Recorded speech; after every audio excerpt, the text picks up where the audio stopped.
the heart of the city, there was a small, unassuming cafe that most people passed without a second glance.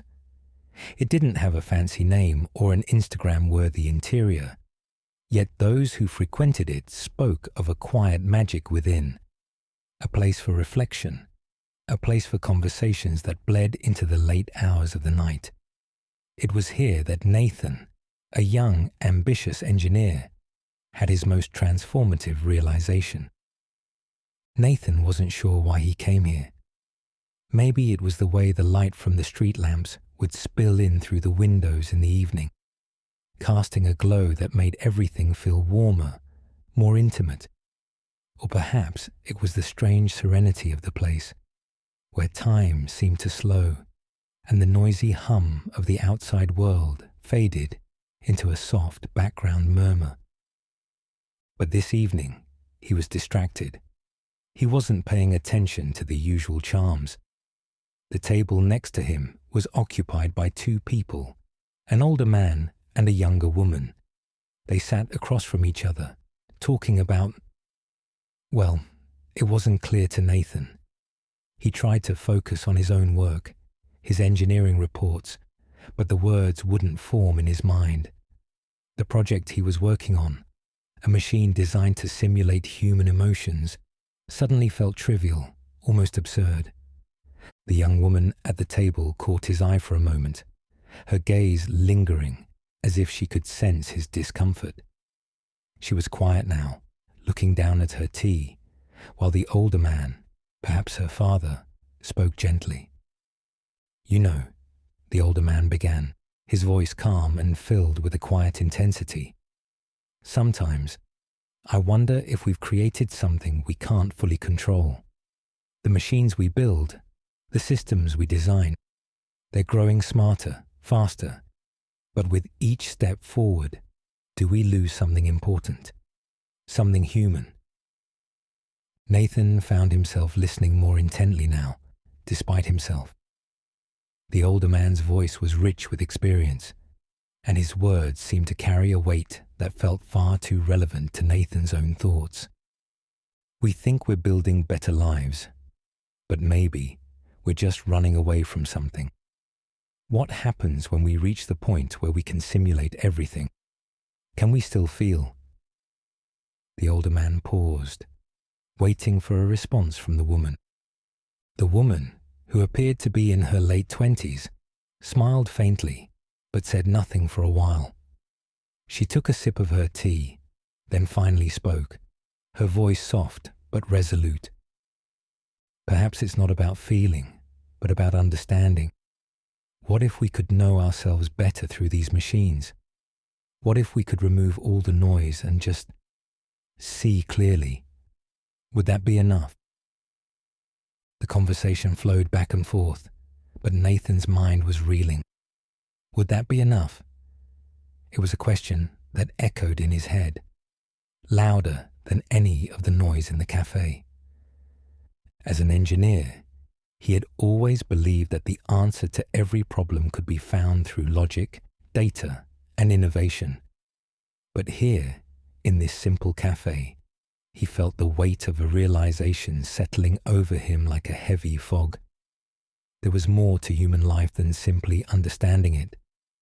Maybe it wasn't enough to just have clarity. There was something missing in their machine-driven world, a feeling that couldn't be quantified. He shifted uncomfortably in his seat.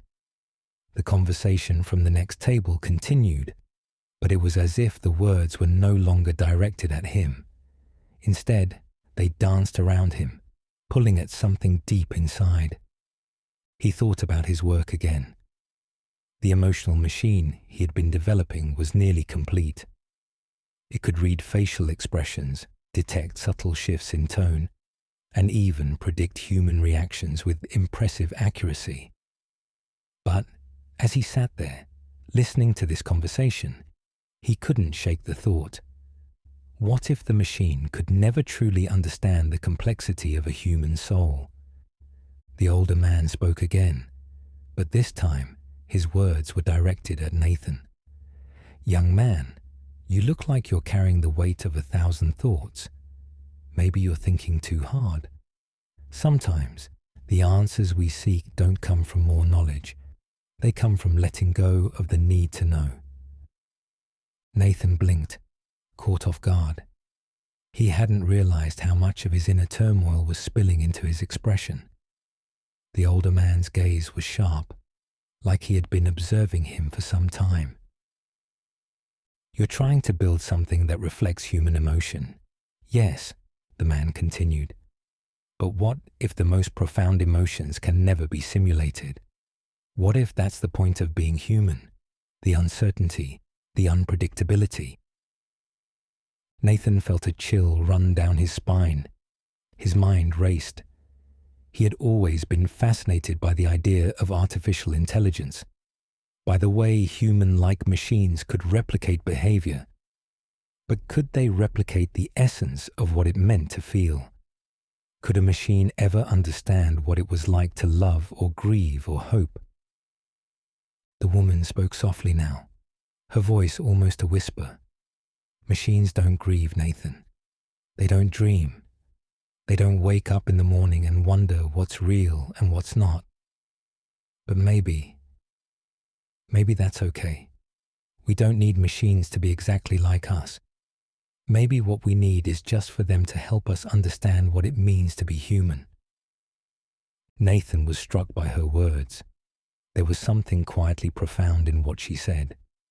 Machines weren't here to replace humanity. They were here to enhance it, to guide it, to challenge it, but only if they acknowledged the limitations of what they could do. The weight on Nathan's chest grew lighter as he allowed himself to lean into the conversation. The truth wasn't about perfecting the machine. It was about accepting the imperfections of being human. The emotional machine he was building might never truly feel the way humans did, but perhaps that wasn't the point.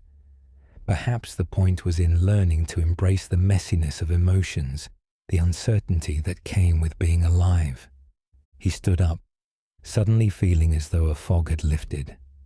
The answer wasn't in making the perfect machine. It was in finding the space between the machine and the human, where both could coexist and learn from each other. As he left the café that night, Nathan felt a sense of clarity he hadn't experienced in years.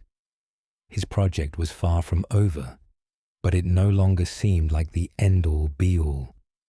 It was just one part of a much bigger picture. And somewhere, between the lines of code and the unpredictable currents of human emotion, Nathan had found something far more valuable than a perfect machine. He had found the echo of the void, the space where humanity still lived.